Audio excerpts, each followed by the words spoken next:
In the historic city of Agra, India, stands a marvel of Mughal architecture known globally as the Taj Mahal. Spanning 42 acres, this gleaming mausoleum is the definition of architectural beauty. Yet behind its grandeur lies a deeply emotional tale. Welcome once again to the Unsolved Path. Viewers, this iconic structure, now over 400 years old, was once the largest and most magnificent building of its era. Today, it is honored as one of the 7 wonders of the world. Its construction involved 20,000 dedicated workers who toiled relentlessly for 22 consecutive years. If we were to assess its present-day worth, this marble masterpiece would be valued at over $1 billion, more than 750 rupees crore. Mughal architects left behind exceptional examples of their craftsmanship, admired even by modern-day engineers. One of the most fascinating design elements is how the Taj appears massive when viewed through the main gateway. But as one moves closer, the monument seems to shrink in size. This optical illusion wasn't the only brilliant trick deployed by the Mughals. The 4 minarets at each corner of the platform are not perfectly upright. Instead, they are subtly tilted outward. Why? Because if they were perfectly vertical, they would appear to lean inward from a distance, just like the mosque in this image. Another reason for the outward tilt: if an earthquake struck, the minarets would collapse away from the central tomb, preventing damage to the structure. But what made the architects so determined to protect this monument? What secrets have the Taj Mahal held hidden for the past 4 centuries? And how was such a colossal dome, rising 40 meters high, built in an age without steel or concrete? These are the mysteries we'll uncover in today's video. Let's take you back to the year 1607. At the time, this region was under Mughal rule. On that day, the emperor's youngest son, Shah Jahan Muhammad Khurram, turned 15. A grand celebration was held at the Agra fort in his honor. Being the emperor's favorite child, Khurram was weighed in gold and diamonds on every birthday. In other words, he was gifted a treasure equal to his body weight. But this birthday brought something even more momentous. Khurram was to be married to the daughter of one of the emperor's court lawyers. Her name was Mumtaz Mahal. From their very first meeting, a deep love blossomed between the two. No one could have foreseen that their love would one day become legendary. Over the next decade, Khurram fought and won several wars. Impressed by his victories, the emperor gave him the title Shah Jahan, meaning King of the World. Shah Jahan eventually married 6 women, all of whom lived in the royal harem at Agra fort. But of them all, Mumtaz Mahal held a special place in his heart. He spent most of his time with her, and she remained his closest companion. Time passed swiftly. In 1621, just 4 years later, the Mughal emperor passed away. Given his popularity and status as the emperor's favorite, Shah Jahan ascended the throne in 1628, 7 years after his father's death. His coronation was met with joy throughout the empire. It was a golden age for the Mughals, with their dominion spreading across modern-day India, Pakistan, and much of Afghanistan. While Shah Jahan made the official decisions, Mumtaz Mahal often advised him behind the scenes. But their happiness was short-lived. Just a year into his reign, the empire was thrust into another war. After 2 years of conflict, Shah Jahan once again emerged victorious. However, before he could celebrate, tragedy struck. Mumtaz Mahal, while giving birth to their 14th child, fell gravely ill and passed away on June 17, 1631. Her death cast a shadow of grief over the entire empire. For Shah Jahan, it was a devastating loss. He was heartbroken. His beloved Mumtaz was gone. It's said that the sorrow consumed him completely. For 8 days, he refused food. For 2 years, he shunned music and fragrances. Before her passing, Mumtaz Mahal made a final request. She wished to be laid to rest in the most beautiful mausoleum ever built. To honor her dying wish, Shah Jahan pledged his life and wealth to this sacred mission. 6 months after her death, construction of the Taj Mahal began. Craftsmen, artisans, and laborers, nearly 20,000 in number, were summoned from across the empire. On Shah Jahan's command, entire battalions of workers arrived in Agra. But building the world's most stunning monument by the Yamuna River was no easy feat. The riverbank soil was too soft.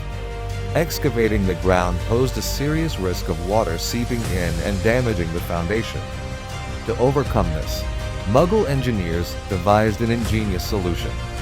They dug a series of wells until they reached solid, dry earth. These wells helped stabilize the foundation, ensuring the Taj Mahal would stand the test of time. These wells were later packed tightly with stones and debris, and on top of them, massive stone columns were constructed. To carry out this monumental task, along with laborers, a large number of elephants were deployed. This clever solution by the Mughal engineers succeeded. A firm, stable base was now in place, even on the soft riverbank soil. With the foundation secured, the next challenge was designing a structure unlike anything the world had ever seen, a structure that would surpass all architectural benchmarks. For inspiration, Shah Jahan turned to the tombs of his ancestors. The concept of the minarets was inspired by his father's tomb. The central building design was drawn from his grandfather's tomb, and the majestic dome was influenced by the tomb of his uncle. When these elements were brought together, a breathtaking vision began to take shape. To bring this design to life, millions of bricks were baked right on site. This was no small feat, and it consumed an enormous amount of financial resources. Day by day, the royal treasury continued to deplete. Yet Shah Jahan remained unfazed. His sole focus was the completion of this tribute.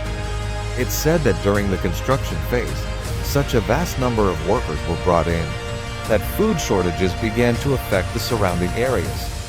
To ensure his workforce was fed, Shah Jahan ordered that food be procured from nearby regions and delivered to Agra. After years of unrelenting labor, the main structure of the mausoleum was finally complete. Now, it was time to adorn it with marble. This marble was sourced from Makrana, located 400 kilometers from Agra in Rajasthan. Even today, Makrana marble is considered among the finest in the world. To reserve the marble exclusively for the Taj Mahal, Shah Jahan ordered that no one else could purchase it until the full demand for the Taj's construction was met.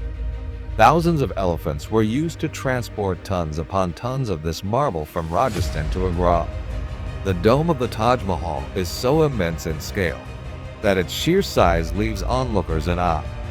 In today's times, such a dome could be constructed using a steel framework, but 400 years ago, the builders had only stone at their disposal. The structural stress calculations carried out by Mughal engineers for this dome are still praised by modern-day experts. The finishing touches of the Taj Mahal involved exquisite inlay work known as Petra Dura. This intricate art involves embedding semi-precious stones into marble by precisely cutting and shaping each stone and fitting them seamlessly into carved-out spaces in the marble. A special adhesive was used for this process, not an ordinary glue. Modern research and lab analysis have revealed that the adhesive was created by mixing shira molasses, lemon juice, and marble powder. This very same formula continues to be used during restoration work on the Taj Mahal. One of the Taj Mahal's most captivating features is its ability to change color 4 times a day. Before sunrise, the structure appears in a dark hue. After sunrise, it takes on a soft yellow or pinkish tint. By midday, it turns a dazzling white, like a luminous pearl set against a bright blue sky. And by sunset, it glows with a radiant golden sheen. After 22 long years of labor, in the year 1654, the Taj Mahal was finally completed. Shah Jahan had succeeded in fulfilling his beloved wife's dying wish by constructing the most beautiful tomb on earth in her memory. In honor of Mumtaz Mahal, he named the structure Taj Mahal, a tribute drawn directly from her name. Each year, Shah Jahan would travel to the Taj Mahal by boat along the Yamuna River, To commemorate Mumtaz Mahal's death anniversary, the entrance that he used was constructed solely for the royal family.